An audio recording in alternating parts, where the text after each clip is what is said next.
네, 안녕하세요. 시장의 뒷이야기 어찌 보면 뭐 대놓고 해보는 시간입니다. 마켓 뒷담화 오늘 특별 진행을 맡게 된 유창호입니다. 반갑습니다.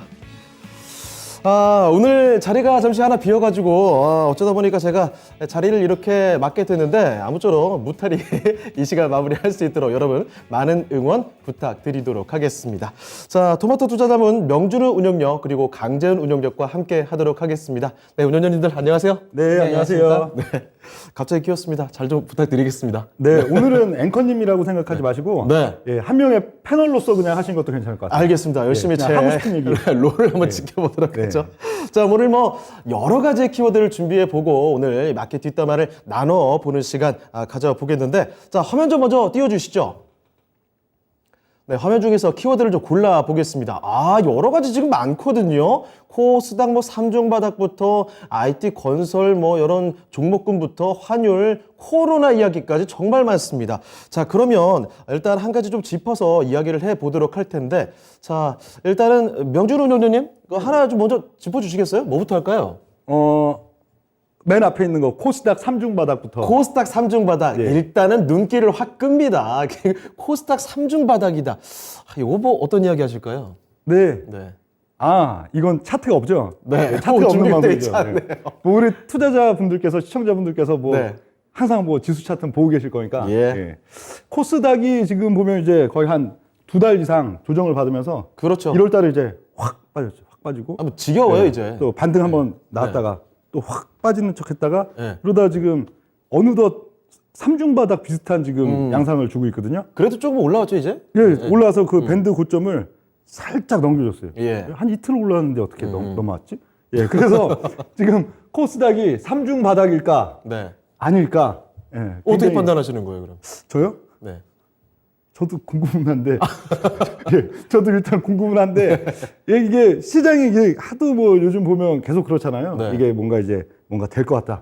이제 강할 것 같다. 그렇죠. 그러면 여지없이 또, 다음 주 이제 하락. 이게 뭐 조금 움직이는 것도 아니고 하루, 이제 시원하게 올라갈까 싶으면 다음날 그죠? 훅 빠지고 예, 뭔가 분위기 좋아진 것 같아. 그럼 이제 쑥 또 빠지고. 더 빠지나 이제- 보면은 갑자기 또 올라오고. 그죠? 저점 슬쩍 깨갖고 이제 새로운 저점을 깨러 가나 하면 이제 쓱 하고 올라오는데, 그럼 그 패턴이면 예. 다음 주면 또 이 올렸던 거 다 빠지는 거 아니에요? 그쵸. 그동안의 패턴들을 하면 당연히 또 빠져야 이제 뭐 사중 바닥이든 뭐든 빠져야 정상인데, 네.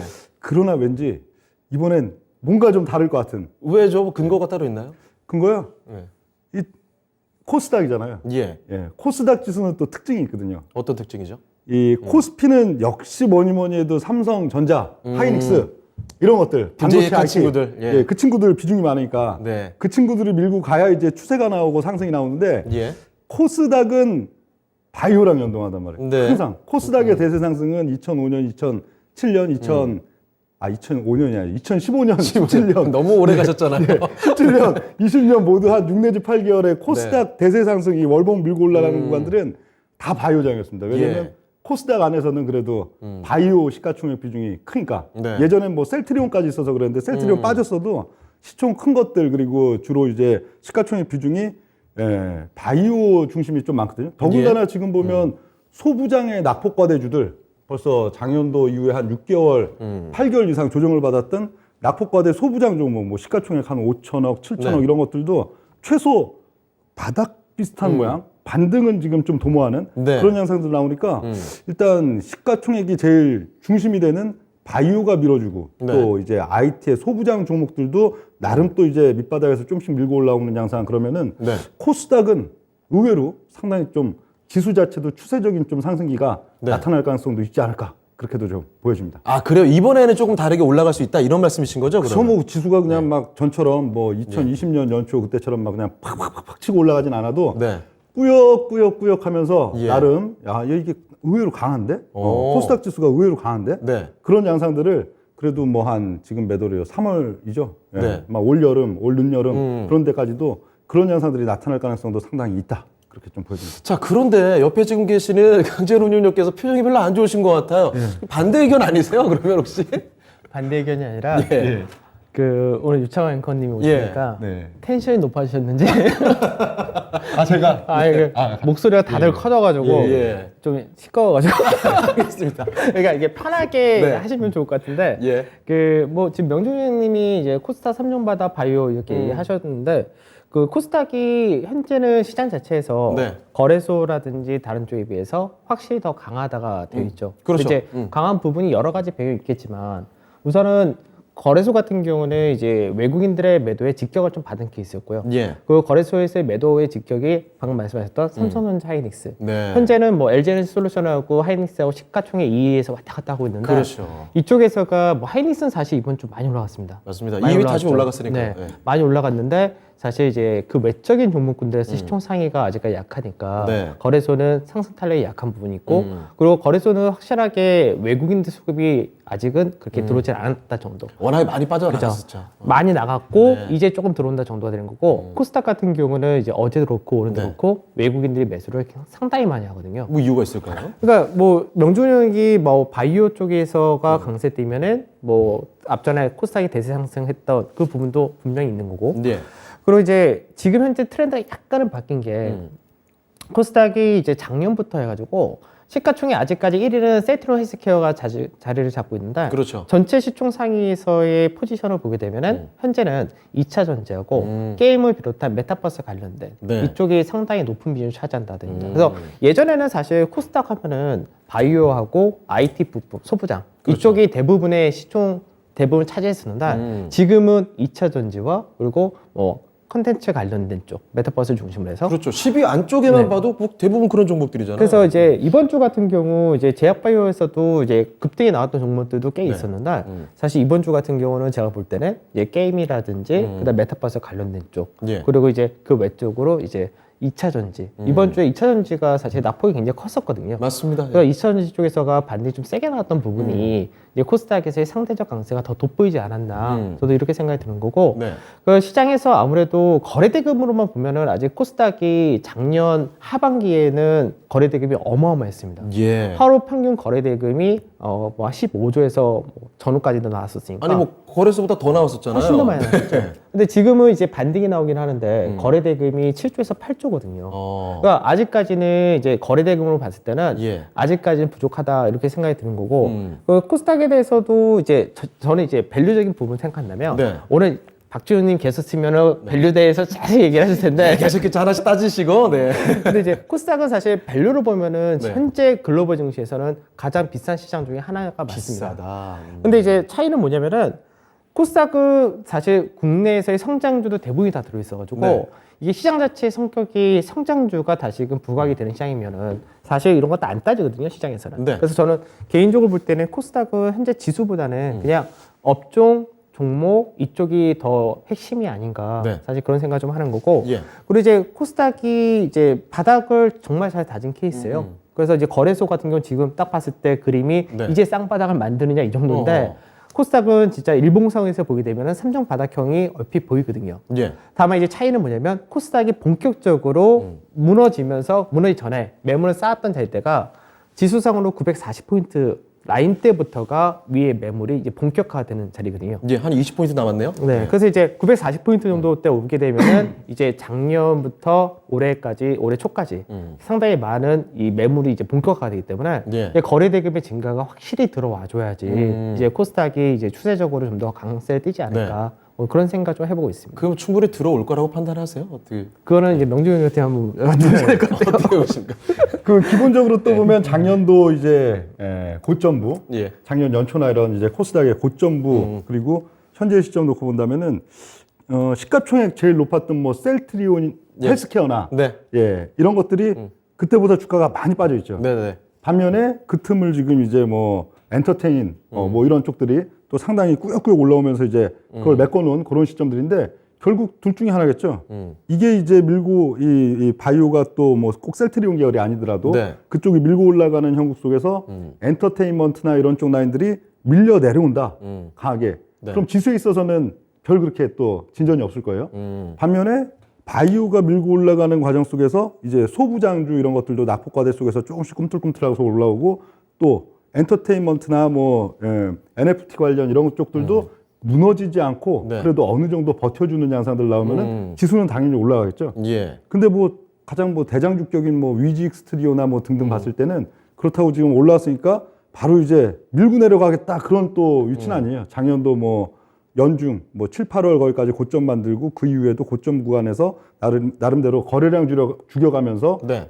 좀 찬찬히 그래도 어느 정도 시세를 만들어 놓고 있는 그런 양상들이기 때문에 지수 자체가 오히려 긍정적일 수 있는 요인들 코스닥에 있어서는 예. 상당히 좀 많이 있다고 봅니다. 네, 알겠습니다. 일단 뭐 코스피 코스닥에 대한 이야기 좀 나눠봤고, 자 그러면 이번에 주제 잠깐 옮겨보도록 할게요.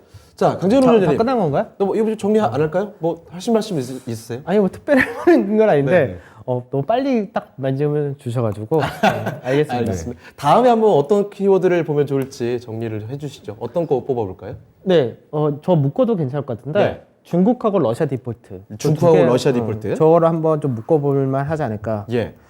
그러니까 이제 중국 증시가 사실 화요일 날까지 네. 굉장히 크게 몰렸었거든요. 사실 중국에서의 하락이 굉장히 셌던 부분이 사실 가장 핵심은 중국 홍콩 항생지수 네. 그리고 홍콩 항생지수 안에서도 테크주들 이쪽에서의 급락이 굉장히 컸거든요. 예. 그래서 사실 홍콩 항생지수 같은 경우가 1월 달까지는 오히려 뭐 미증시가 빠지고 뭐 할 때 더 견조했던 증시 중에 하나였는데 이번에 빠지는데 네. 정말 무식하게 빠지더라고요.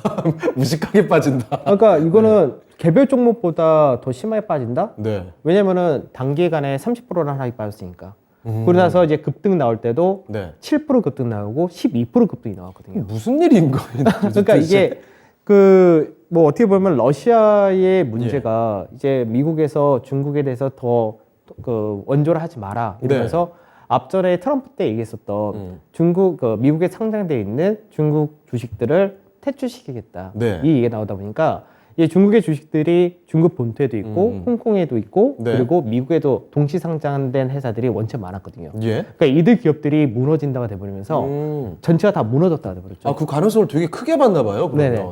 그래서 이게 무너졌다 된다가 예. 이제 그저께 퇴출시킨 쪽에서 약간 유예를 둔다 이렇게 되니까 바로 급반등이 나왔던 그런 케이스였는데 그러다 보니까 시장 자체가 네. 결국은 글로벌 증시 전체가 다 폭락을 했어요.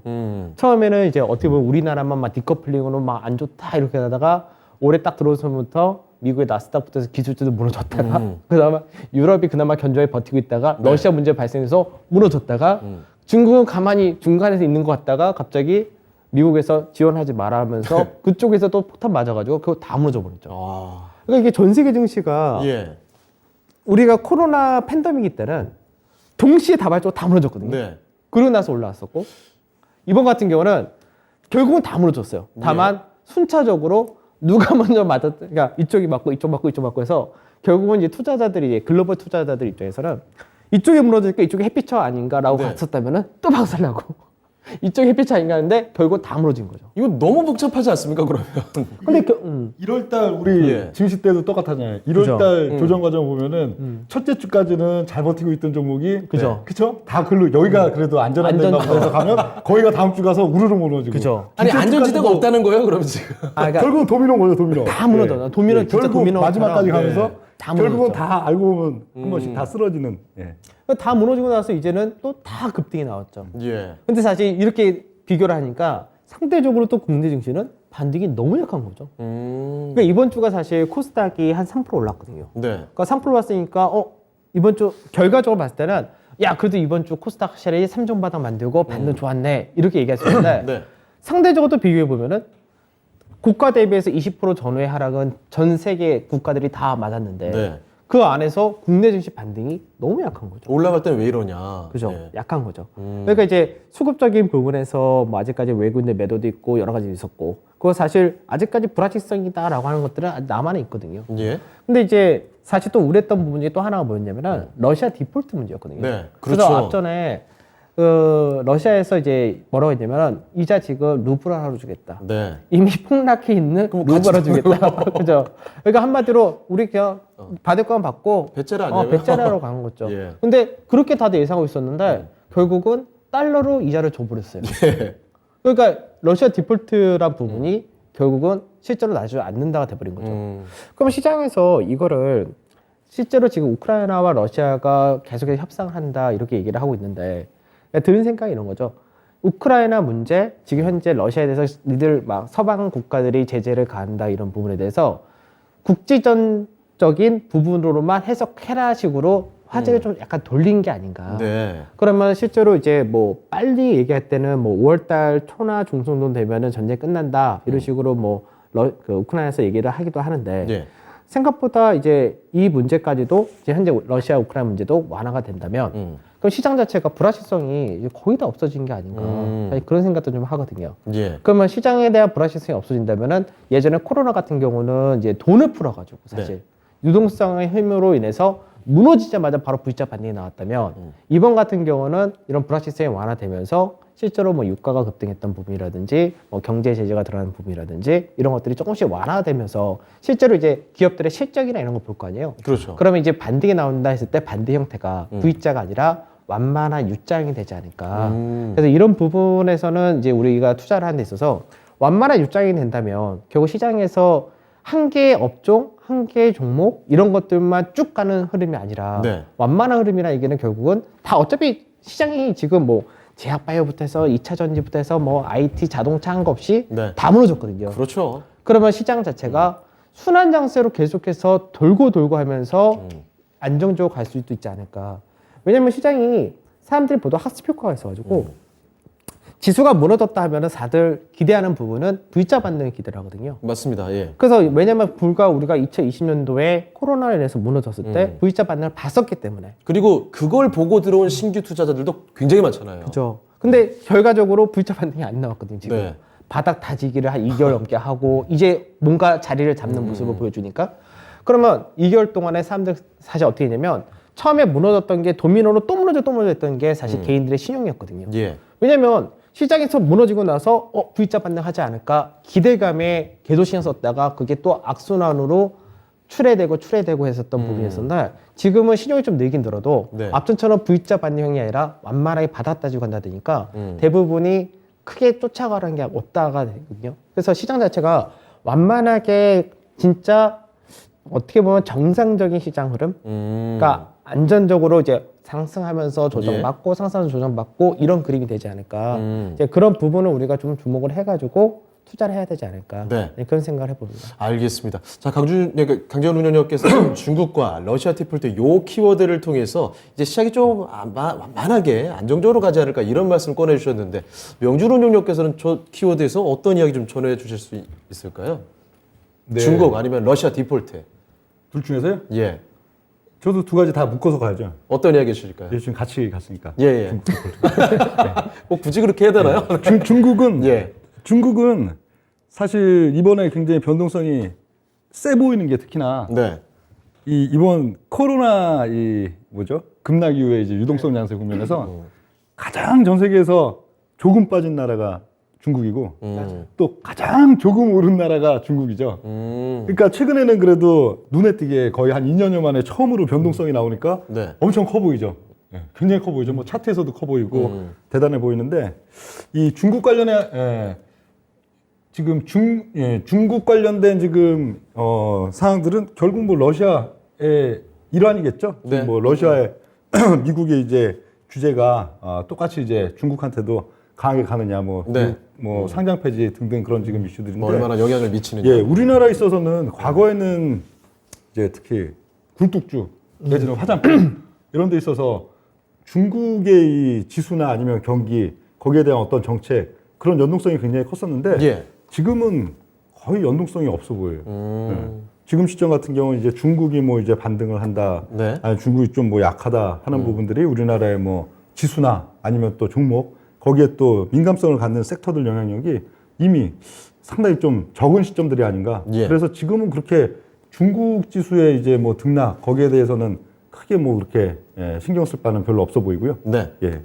그리고 러시아 글쎄요. 러시아는 뭐 항상 그렇잖아요. 러시아 네. 답을 예? 그렇죠? 뭐 지금 엊그제도 뭐 15개 조항인가 네. 관련해 갖고 이제 뭐 합의문 뭐 만들 수 있다. 조만간 뭐 종전할 수 있다. 네. 뭐 그런 것도 나오는 한편 또 오늘은 또 분위기가 썩 안 좋죠. 미국에서도 이제 바이든 대통령이 계속 강경 메시지 많이 내고 무기 지원 내고 하는 그런 부분들이라 러시아 관련해서는 글쎄요. 지금 시점에 뭐 딱히 뭐 어느 시점 뭐 단기에 뭐 다음 주 다다음 주 네. 어떤 결론이 나타난다. 예, 뭐 확답짓기가 좀 어렵지 않나. 예. 그러면 당분간 그 러시아와 관련해서는 큰 국내 증시 영향은 뭐 좀 제한적일 것이다. 이 정도 영향력은 보시면. 점점 네. 줄 가능성이 벌써 이제 3월 오늘 20일 이제 3주가 넘었습니다. 3월 20일 됐나요? 오늘 18일이죠. 날짜 네. 감각이. 예, 3월 18일이죠. 제가 지지난주나 월 초에도 항상 그런 얘기를 드렸어요. 러시아에 대한 영향력이 예. 예, 그 이슈가 어떻게 되더라도 이번 달 이제 한 말 정도, 3월 마지막 주 정도 되면은 네. 증시에 대한 급등락 영향력은 상당히 떨어진다.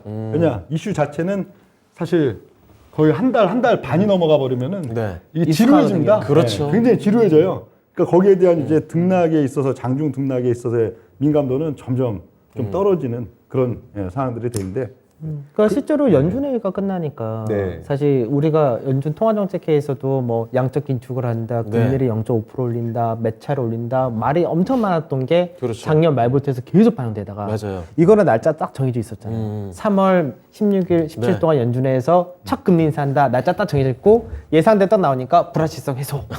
자, 이렇게 됐잖아요. 근데 이거 러시아 문제는 이게 예. 정치적인 부분이 워낙 커가지고 정해진 날짜를 모른다는 거죠. 맞아요. 다만 지금 명준형이 얘기했던 것처럼 오래됐으니까 이제 슬슬 면역력이 항상 생긴 그게 거죠. 제일 정해지지 않는 증시에서. 그 변수였더라도 한 달가량 가면은 이거는 영향이 한 달이 제한적이죠. 아니라 같은 이슈여도 굉장히 오래된 이슈예요. 그러니까 3개월 벌써- 이상 된 이슈인데 예. 전쟁이 터지고 나서 3주가 넘어갔으니까. 아, 가장 이슈가 된 거는 그때 바이든 대통령이 2월 한 10며칠 날 그죠. 이제 곧 침공한다. 곧 침공한다. 아, 맞아요, 그때부터가 맞아요. 이제 예, 예. 이슈였으니까 예, 그래서 사람들이 다 무슨 뚱딴지 설마 같은 그렇게 얘기다 될까? 했는데 예, 바로 그렇게 됐었잖아요. 예. 예, 그때부터니까 거의 한 달 반 가까이 돼가지고 지금.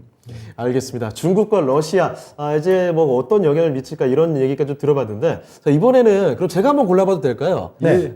좀 국내에서 참 정말 많이 화두가 되는 얘기일 것 같은데 코로나 확진자 지금 세계 1위 아닙니까? 저 얘기 그 어떻게 좀 풀어볼 수 있을까요? 코로나 확진자 네. 영향 지금 있습니까 특별히? 이건 리오프닝이랑 같이 가야겠죠. 네. 또, 그죠. 묶음이. 예. 그럼 먼저 강진훈 의원님께 제가 한번 먼저 이야기 할까요? 들어볼까요? 네. 그 코로나 확진자 수가 지금 네. 전 세계 1위다. 네. 굉장히 대서특필을 하고 있는데. 근데 굉장히 원래 무서울 만한 얘기인데 그 정도로 무섭지는 않은 것 같아요. 그러니까 이게 왜 그러냐면 예. 사실 정부 정책이 국내에서 백신 접종을 최소한 70에서 80% 맞추고 그러고 나서 사회적 거리두기 완화한다. 이게 네. 원래 기본 토대였잖아요. 그렇죠. 근데 지금 현재 그걸 한 거고 그리고 하고 나면서 지금 실제로 이제 확진자 수가 워낙 많으니까 네. 사망자 수도 많이 나오긴 하는데 근데 이 과정은 유럽이나 미국이나 다른 중남미 국가들 모든 나라들이 다 했었죠 사실은 먼저 그쪽은 했었죠. 네. 근데 차이는 뭐냐면 우리는 사회적 거리두기를 좀 강화를 많이 자주 하다 보니까 결과적으로 볼 때 확진자 수가 지금은 누적을 볼 때는 전 국민의 얼마까지 늘어난다는 부분은 해외와 비슷하게 간다가 되는데 예. 대신에 사망자라든지 중증 환자 수는 다른 나라들에 비해서 현저하게 작은 거죠. 그러니까 사실 이 부분은 제가 그 개인적으로 현 정부나 뭐 차기 정부나 뭐 둘 다 비슷하겠지만 예. 느낀 생각은 뭐냐면 사회적 거리두기 풀어달라 해서 풀어가지고 확진자 그러니까 맨 처음에 사회적 거리두기 강한다고 하니까 네. 풀어달라고 난리치고 풀고 나니까 확진자 수 많다고 난리치고 어떻게 하는 건지 전 모르겠어요 사실은. 근데 이제 한편으로는 네. 이만큼 확진자 수가 크게 증가를 했으니까 자연 면역이란 부분이 더 빨리 형성이 될 수가 있고 예. 그 형성된 부분이 결국은 시장에서 리오프닝이 더 가까워진다 이렇게 되겠죠. 네. 다만 이제 리오프닝 관련해서도 이제 차이를 많이 둬야 되는 게 지지난주에 지지난주에 이제 박주현님이 예. 안 계실 때 또 예를 한번 해드려야지. 네. 뒷담화니까요. 박주현님이 아니 뒷담화 아니라 박주현님이 뭐라고 네. 하셨냐면 중국 소비재는 보면 안 된다라고 얘기하셨거든요. 맞아요. 그런 이야기를 해주신 바가 있네요. 네. 네, 중국 소비재 보면 안 된다 하셨는데 그 이유가 뭐였냐면은 우선은 여러 가지 이유가 있었지만 가장 대표적인 이유가 그거였어요. 차기 정부가 반중이다. 네. 그러니까 중국 소비 관련된 사드 배치를 한다 이런 얘기가 공약이 있다 보니까 예. 그런 부분에서 보지 말아야 된다 했는데 결국은 중국 소비주 관련된 화장품 같은 경우가 뭐 이번에 중국에서 경제 봉쇄라는 부분도 있겠지만 정말 안 좋았거든요. 예. 그래서 리오프닝 내에서도 확실히 옥석 가리기를 해줘야 된다. 이 부분이 들어온 것 같아요. 그래서 지금 보게 되면 뭐 리오프닝 관련해서 카지노라든지 예. 그 다음에 뭐 내수 유통, 면세점 여기까지는 괜찮은 편인데 화장품이라든지 이쪽이 상당히 좀 이번 주도 안 좋았어요. 굉장히 안 좋았어요. 이번 네, 주도. 네. 의류 쪽도 마찬가지였고 중국 관련된 매출이 높은 비중이 있는 데들은 그래서 이런 쪽은 뭐 동일하다고 국내에서 리오프닝이 정말 더 빨라질 것 같아요. 다만 이제 이 그 확진자 수 확 늘었던 부분이 정점 찍고 떨어진 데까지도 한 1, 2개월 더 걸릴 테니까 예. 뭐 그렇게 따진다면은 실제로는 한 5월 정도 돼야지. 5월 그러니까 정도. 차기 정부 들어갈 때쯤 되면은 예. 이제 좀 코로나라든지 이런 게 좀 많이 완화되고 그 차기 정부에서도 그랬거든요. 차기 정부에서 마스크 이제 외부에서 마스크 안 쓰는 쪽으로 해주겠다. 네. 결국 그렇게 되는 거죠. 그리고 실제 뭐 방역 체계 완화될 거란 기대감도 굉장히 또 크게 증시에도 작용되고 있잖아요. 그래서 증시에서가 이제 뭐 음식료라든지 예. 뭐 이런 쪽도 뭐 상당히 리오프닝 관련해서 움직이는데 사실 리오프닝이 저는 그렇게 메리트가 높다고 생각 안 해요. 근데 리오프닝 또 그 리오프닝 갖다 붙이면 사실 붙일 수 있는 곳이 되게 많지 않습니까? 많죠. 예. 그러니까 원래 시장이 갖다 붙이기 나름이고 네. 예, 이슈 테마 뭐 트렌드를 이제 만들어내기 나름인데 사실 이게 지금은 리오프닝이지만 사실 그 전에는 위드 코로나 그 전에는 또 뭐가 하나 있었어요. 그래서 이게 시장에서 네. 2020년도 말 하반기 됐을 때 우리 2021년 되면은 예. 이제 코로나부터 벗어날 수 있다. 백신 개발됐다. 네. 그걸 때문에 한번 또 이게 관련주들 움직였다가 아니다가 쭉 내려갔다가 이제 위드 코로나 간다 해서 쭉 한번 올라갔다가 네. 다시 내려왔다가 세네 번 했죠. 네, 세네 번 했죠. 네. 그러다 보니까 미리 선반영된 종목들이 굉장히 많거든요. 그래서 투자자분들이 헷갈려 하시는 것 같아요. 말씀하신 대로 리오프닝 관련주들 쭉 올라왔다가 쭉 내려왔다. 이게 반복되다 보니까 아니 그럼 지금 이거 해야 되는 거라 말아야 되는 거야. 이런 궁금증도 많이 계시거든요. 그래서 시장에서 이렇게 얘기를 하죠. 리오프닝 관련해서 강하게 얘기하시는 분들은 네. 이번엔 찐이다. 어. 이번엔 진짜다. 근데 진짜는 맞죠, 당연히. 네. 자체적인 면역 체계가 이제 자연 면역이 그렇게 많이 생기는데 찐이 맞을 수밖에 없죠. 다만 주가에는 어느 정도 반영된 것들이 워낙 많다 보니까 이미. 사실 메리트가 좀 떨어진다라고 저는 보는 것도 있고 그리고 이제 옥석 가격이 정말 많이 해야 된다는 거.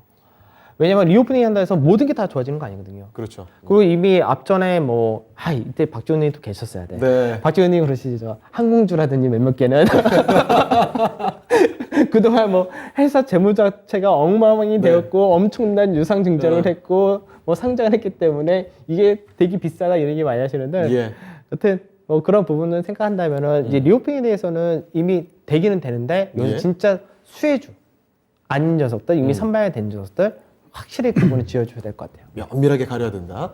자, 그러면 또 예. 명준 운영님께서는 아니, 코로나, 같은 거. 리오프닝 예. 같은 의견이세요? 어떻게 보세요? 그 코로나 관련해서는 지금 예. 2년 넘잖아요. 너무 오래됐어요, 진짜. 그렇죠. 2년 좀 넘었죠? 2년 2년 넘었어요. 이제 막 넘어가나요? 예, 넘어갔죠. 근데 굉장히 좀 재밌는 현상이 있긴 있어요. 뭘까요? 이 코로나 초기에 네. 그러니까 2020년 뭐 이제 한 3월, 4월 3월 막 뭐 터졌을 정점이었죠, 때 완전히요. 많은 음모론들이 있었죠. 정말 많은 네. 다양한 음모론들이 있었습니다, 당시. 네. 그때 다양한 음모론 중에 또 가장 대표적인 두 가지가 집단 면역설과 집단 면역설. 또 하나가 실제로 그거 시도했던 데도 또 있잖아요. 하나가 이제 자연 이 뭐랄까요? 자연 소멸. 자연 소멸보다도 이게 그러니까 자연 발생 아니 그러니까 독감이죠. 일반적인 네네. 원래 독감의 사망자 수를 일반 독감의 해마다의 사망자 수도 미국이나 전 세계적으로 그만큼이 돼 있는데 그걸 코로나 확진자 사망자 수로 덮어서 공포를 준다 하는 그 두 가지가 있었어요. 네, 이게 괜히 여러 덮쳐는 가지가 거 아니냐, 있었는데 그 이런 중에 것들. 네. 그러니까 코로나 순수하게 이번에 터진 코로나 때문에 그걸로 죽은 게 아니고 네. 이미 뭐 미국에서도 자연 발생적으로 한 해 뭐 몇만 명인가 몇십만 이렇게 명 죽었죠. 예, 독감으로. 통계 원래가 왜곡이 죽는데 아니냐. 그 통계를 여기다 갖다 붙여서 코로나로 상당히 사람들을 겁을 주는 게 아니야 전 세계적으로 네. 그런 두 가지 여러 가지 중에 그 두 가지가 있었는데 요즘 굉장히 좀 재밌는 현상이 있어요. 뭘까요? 첫 번째 일단 네. 집단 면역 관련해 갖고는 네. 집단 면역설은 당시에 그랬죠. 뭐 백신이고 치료제고 다 필요 없고 결국 어느 정도 네. 한 7, 80% 정도 사람들이 다 걸려서 이제 확진이 돼야 그러면 이제 괜찮다. 이제 종결이 되고 네. 이제 나름대로 이제 일상으로 돌아갈 거다 그런 설이 많이 돌았었는데 네. 2년이 지나고 나서 보니까 지금 거의 집단 면역 되게 생겼어요. 하루에 뭐 지금 뭐 거의 50만 명대 이 정도면은 이미 뭐 벌써 누적 한- 기준으로 그쵸. 굉장해요. 누적 천만 지금도 명인가요? 예. 누적 기준이? 누적 기준 좀 확인을 해봐야 되겠네요. 굉장히 많은 걸로 알고 있습니다 지금. 그렇죠. 예. 거의 이렇게 1000만 명 보면 가까이 된것 정말 같은데. 그때 얘기했던 집단 면역설 사실 작년에 우리 거의 코로나 백신은 접종률 거의 뭐 아주 어린 친구들 빼고는 거의 한 90% 이상 예. 나왔었죠. 예. 그런데도 결국은 확진자가 크게 터지고 저걸 해야 이제 또 어느 정도 좀 안정화해지는 그런 단계에 들어가는 그것도 보면은 원래 우리 기대는 다 그랬잖아요. 네. 어떤 치료제 초기에는 뭐 1, 2년 안에 뭐 옛날에 A형 독감으로 치면은 타미플루였죠. 그런 식의 확실한 치료제가 나와서 마법 공격이 같은 되는지. 치료약이 나와서. 예, 아니면 이제 진짜 백신 제대로 된 백신이 네. 나왔고 그걸 이제 다 맞으면 이제 정상으로 종결. 돌아갈 거라 생각했는데 네. 오히려 지금 돌아가는 형국들은 예, 결국 이제 집단 면역 초기에 그 가장 황당하고 가장 원시적으로 생각했던 예, 그런 쪽 그게 좀 특이한 거고 네. 또 하나는 아까 그 뭐였죠? 예, 그렇죠. 자연 발생적인 독감 사망자 수 거기에 대한 이제 통계를 여기다 붙여서 너무 전 세계적으로 공포를 주는 게 아니냐 그런 부분들 막 음모론이 있었는데 네. 이번 주가 굉장히 좀 특이했던 게 정은경 이제 질병관리청장께서 그런 얘기를 했어요. 이게 지금 사망자 수가 이렇게 뭐 한 200명대 이렇게 나와서 이게 많은 것 같지만 네. 원래 일반적인 독감으로의 사망자도 그 정도 돼인 거니 그렇게 국민들이 크게 걱정 안 하셔도 된다고. 예. 그러면 그 음모론이 어느 정도 지금 신빙성 있게 공식적으로 이게 또 네. 되는 얘기들 아니에요. 그래서 저는 한 2년 지나고 나니까 처음엔 예. 다 우왕좌왕하자면 저도 이게 무슨 형국이고 이게 앞으로 어떻게 될까 되게 궁금한데 네. 2년 정도 지나다 보니까 초기에 굉장히 황당무계했던 음모론 중에서도 지금으로서는 어떻게 보면 이게 뭐랄까요 오피셜 비슷하게 되는 부분도 있고 해갖고 그게 좀 재밌다고요. 오늘 이게 뒷담화는 항상 이렇게 좀 아니 예. 사실 코로나 이 예. 국면 자체가 사실 다들 뭐 처음 겪어보는 일이기 때문에 그쵸? 예. 이렇게 오래 걸릴지도 아무도 몰랐잖아요. 그리고 어떻게 이 변이가 계속 생길지도 아무도 예상 못했고 그렇기 때문에 이런 변수들이 계속 생기다 보니까 이 관련 주들의 흐름도 정말 왔다 갔다 하는 요동을 치는 그런 요동쳤던 흐름들인데 그래서 이제 그러면 리오프닝 주. 운영자께서는 리오프닝 관련주 쪽에서 그거 어떻게 보세요? 지금 시점에서 리오프닝 주들도 지금 지난주도 그렇고 메리트 지금 있나요? 예? 메리트 있나요? 메리트는 뭐 밸류적 메리트로 치면 리오프닝 관련주 뭐 무조건 저거 뭐예요 신세계 네. 롯데쇼핑 어. 예 현대백화점 딱 개들 파라다이스 이걸 사야죠 밸류적으로 보면 네. 그러나 이제 시장이 이걸 이제 주도주로 올 이제 3월 4월 5월 6월 해갖고 이게 보낼 거냐 네. 아 그리고 대한항공 예. 아닐 거냐 네. 예? 요게 참 계속 알쏭달쏭 지난주도 보면은 예. 아 이게 아니구나 틀렸구나 아무리 리오프닝 국면이라고 해도 보낼 생각 없구나 하고 지난주 한 수요일인가 시그널을 이렇게 여기 등락 가게에서 쓱 뺐더니 어떻게 했어요? 바로 이틀 동안 막 급등 나왔잖아요. 요즘은 이제 그러고 이제 급등 나와서 뭔가 이걸 보내는 척 하더니 이번 주는 내내 어떻게 해요? 또 진짜. 내내 또 지글지글 아니, 하면서 요즘에는 또 저걸 그 하는데 흐름을 쫓지를 못하겠는 게 예. 뭐 이런 식으로 한번 뭐가 올라가면 기대할 만하면 바로 떨어지더라고요. 그러니까 요즘 무조건 거꾸로 가야 된다니까. 어떤 뭐 이게 리오프닝 주뿐만 아니고 예. 무슨 뭐 또 지난주 뭐 이번 주 뭐 초까지만 원전 해도 같은 저거 것도 그러지 원전, 않았어요? 건설 뭐 저 뭐 조선 네. 예. 뭐 등등도 그렇고 또 2차 전지도 역시 마찬가지. 2차 전지도 이제 막 야 이제 완전 틀렸구나 하고 다 공포에 또 저거 하니까 이번 주만 바로 이제 쏟아지고. 반등 나오잖아요. 반등. 예. 이런 식으로 완전 다 거꾸로 지금 생각을 해야 되는데 예. 이 오프닝도 거꾸로의 차원에서는 좀 그렇지만 제 느낌에는 리오프닝 주가 오히려 월말로 가면서 좀 빠질 것 같아요. 아. 예, 여기가 두 번째 지금 이제 예. 테스팅 구간인데 네. 글쎄 뭐 동력이 좀 부족하지 않나. 이 동력이 부족한 거는 리오프닝에 대한 동력 자체보다도 만약에 이제 추후에 이제 3월 달 말 4월 달 넘어가면서 좀 연장이 되긴 했지만 네. 진짜 뭐 12시 내지는 그 이후 시간까지 뭐 이걸 영업을 할 수 있는 상황들 그리고 뭐 네. 해외 여행이 있어서도 뭐 상당히 이게 풀리는 상황들 되더라도 막 이게 막 뭐랄까요 거기에 대한 화답이 1년 전 같으면은 정말 뜨겁게 나타날 것 같아요. 1년 전 지금- 같으면 막 네. 불티나게 막 이제 뭐 그 사람들도 이제 술 막 12시 막 식사도 막 늦게까지 하고 막 길도 막 그냥 예? 벅적지근하고 다시 예전으로 돌아가고 해외 여행이나 뭐 이런 여행 이런 것들도 막 서로 가겠다고 막 뭐 항공권 가격이 뭐 4배 5배 비싸도 막 가고 할 것 같은데 작년 이맘때였으면 그렇죠. 지금은 돈이 없어요. 그리고 그렇게 사람들이- 드라마틱한 체감이 들지도 않아요.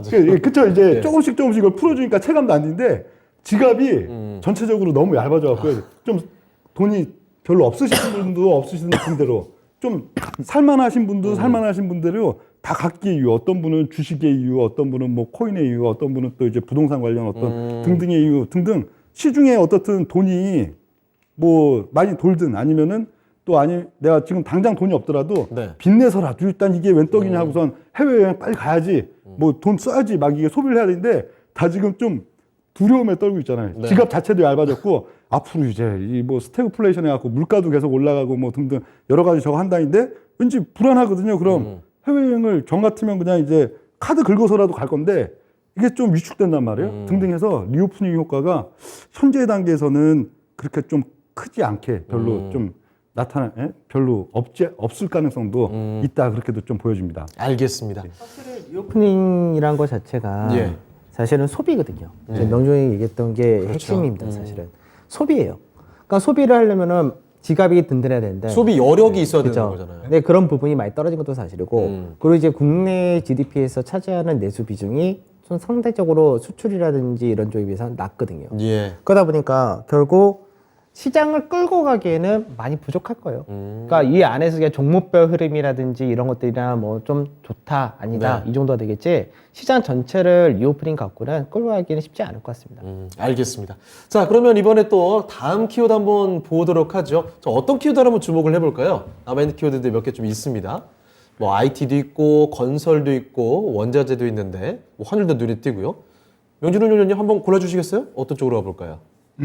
IT 한번 해볼까요? IT 볼까요? IT 뭐 많은 분들께서 정말 제일 관심 크실 것 같긴 한데 IT에게 어떤 이야기 해주실까요? 예. 앵커님은 네. 삼성전자 올릴 것 같아요? 빠질 것 같아요? 좀 올라야 되는 거 아니에요? 그럼요. 앵커님이 네. 오른다고 해야지. 아니, 떨어진다고 하면 저 더 못합니다. 예. 그러면. 전 단기적으로 네. 지금 일단 지금 3월 중하순이죠. 네. 하이닉스는 이미 또 급락 크게 나왔다가 쌍봉치고 급락 나왔다가 반등세가 좀 센데 예. 삼성전자는 계속 일단 기본적으로 그 7만 원 지금 등락. 그냥 좀 이제 지지부진하더라고요. 오를 것 같으면 또 네. 물리고 또 이제 뭐 밀릴 것 같으면 또 오르고 이런 형국들 좀 다음 주도 좀 이어질 걸로 보이고요. 오히려 좀 저기 소부장의 네. 낙폭과대주들.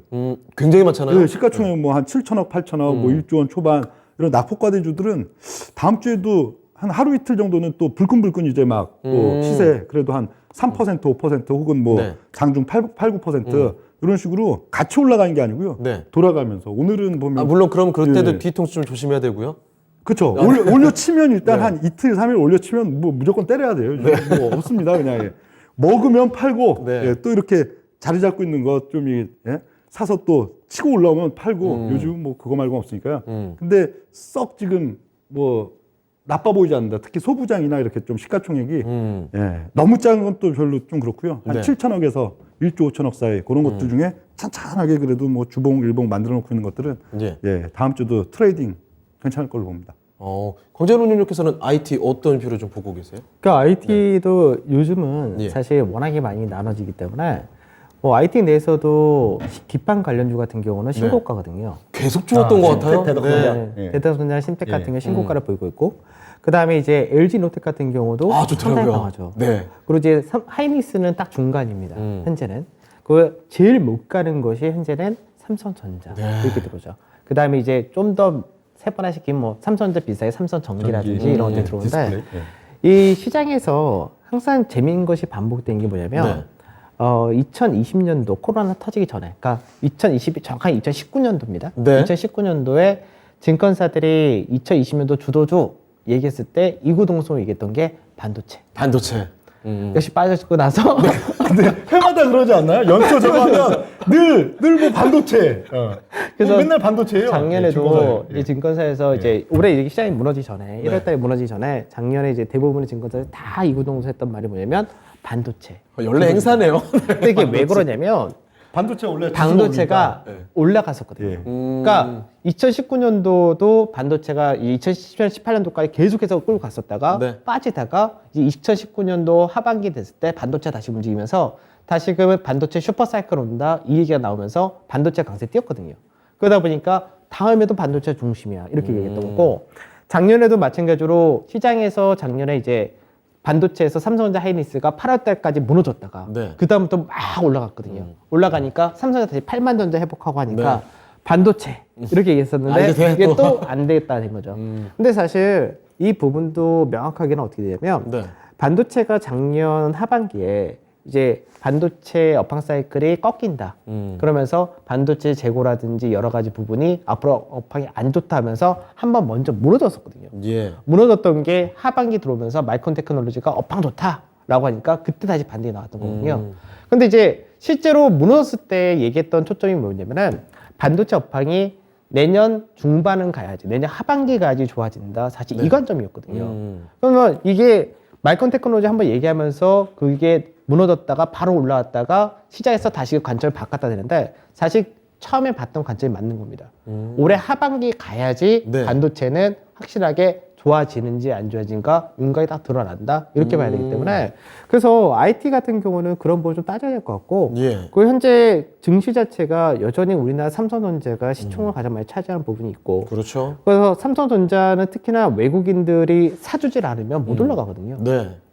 기간이 어차피 돈이 없고 연기금 현재 매수도 안 하고 그러니까 결국은 삼성전자를 이제 외국인들이 언제 사느냐 그 부분에서 삼성전자가 주가 더 빠진다는 생각은 안 합니다. 예. 그러니까 삼성전자는 이 7만 원 가격대 자체가 2020년 저점 대비해서 전체 상승폭의 딱 38.2%짜리거든요. 그래서 이 자리대가 작년 10월 달 이때도 저점을 똑같이 만들었었고 8월 달 이때 그리고 지금도 똑같이 만든 자리라서 그래서 이 자리대를 깨진다는 생각 안 하고 사실 예. 밸류적인 부분이나 실적을 봤을 때 그래도 국내 1등 기업인데 네. 그러니까 사실 가끔씩 이제 증시를 보면은 그런 생각을 해요. 삼성전자가 새로운 먹거리를 발굴하기 위해서 어저께 주주총회 할 때 로봇, 메타버스. 로봇 사겠다, 메타버스 사겠다, 이 관련주는 날라갑니다. 네, 메타버스 엄청 가더라고요, 갑자기. 오늘은 별거 없던 것 같은데. 그러니까 한번 바닥에서 많이 올랐으니까.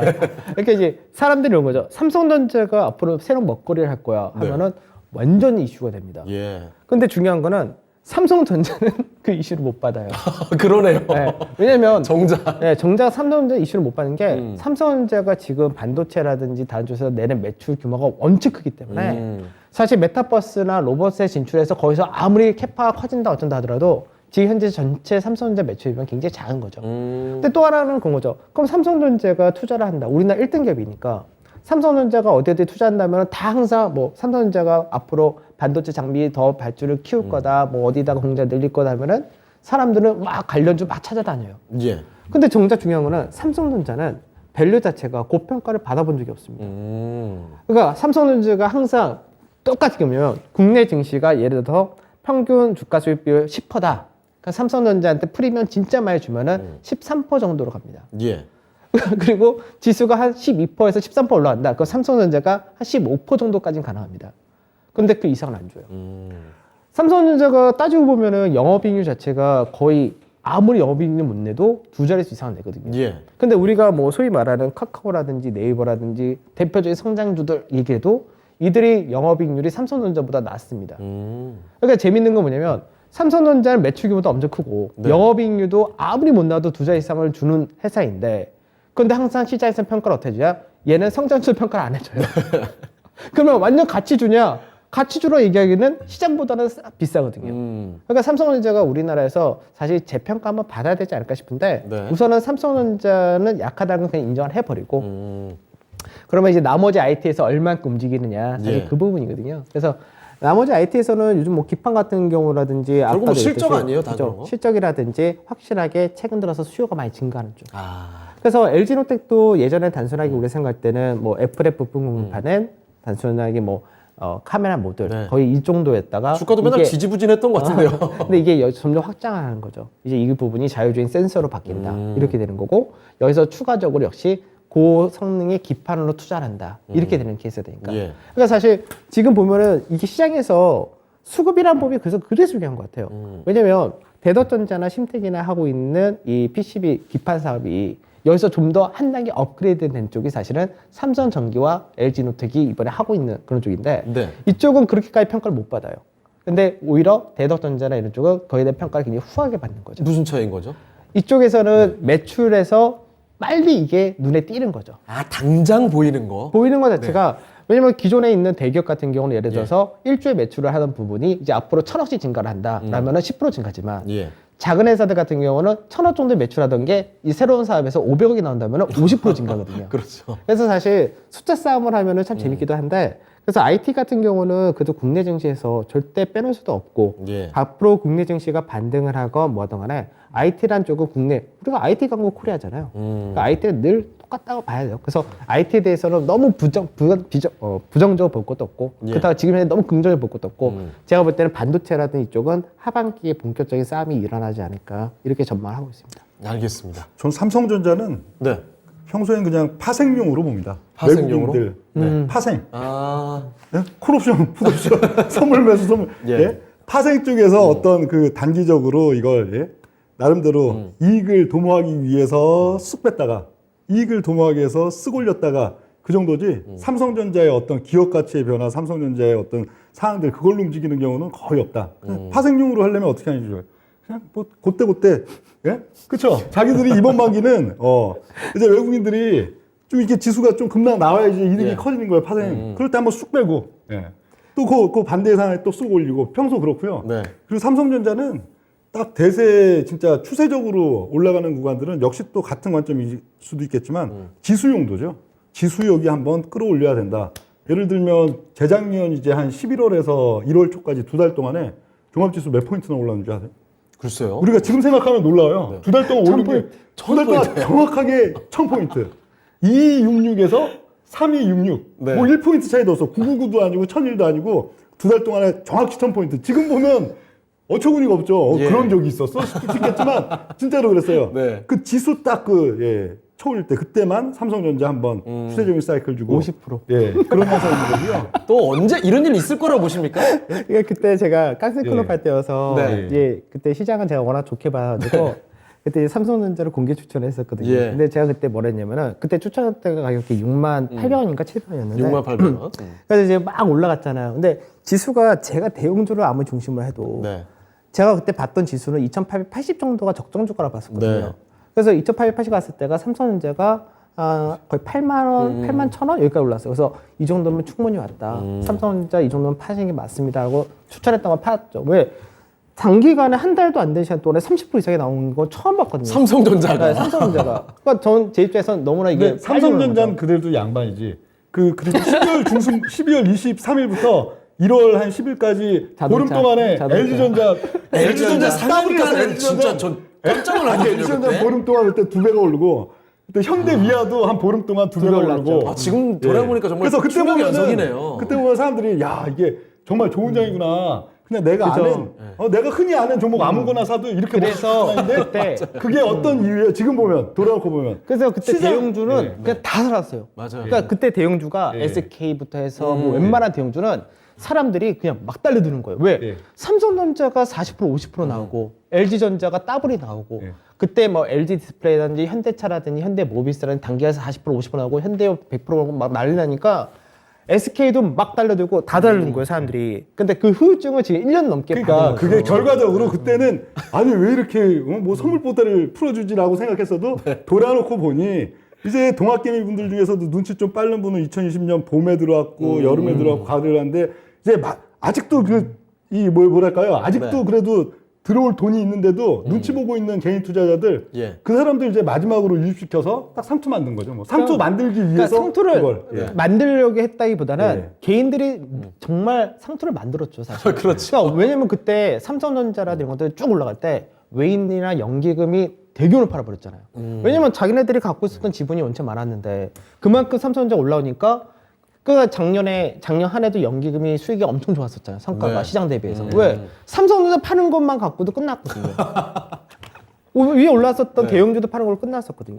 그러니까 이것도 참 재밌는 거예요. 사실은 그 딱 코로나 터졌을 때 제가 저희 장인어른한테 포트를 짜드릴 때 예. 거기에서 꼭 넣었던 것 중 하나가 LG전자였거든요. LG전자. 네. 왜냐하면 저는 이제 코로나 터지면은 분명히 가전제품 수요가 더 증가할 거다 생각하는 관점에서 엔전 사드는데 다른 것들에 비해서 너무 처절히 안 너무 올렸죠. 아니야 안 오는 게 아니라 20년 5월부터 거의 한 11월, 12월까지 그쵸. 그때까지 처절하게, 상대적으로 예. 상대적으로 다른 거에 비해서 약하다. 그래서 항상 이런 거. 다른 것들은 벌써 막 50%, 70%가 예. 올랐는데 얘는 이제 30%야. 사실 이것도 되게 지금 보면 너무 엄청 높은 보통 건데. 그냥 소외됐으니까 안 봐 이렇게 네. 하는 경우도 많잖아요. 그래서 제가 전 그렇게 팔고 싶으면은 여기서 파십시오라고 그때 파셨던 게 제 기억으로는 7만 원에서 8만 원 사이 파셨던 걸 기억을 해요.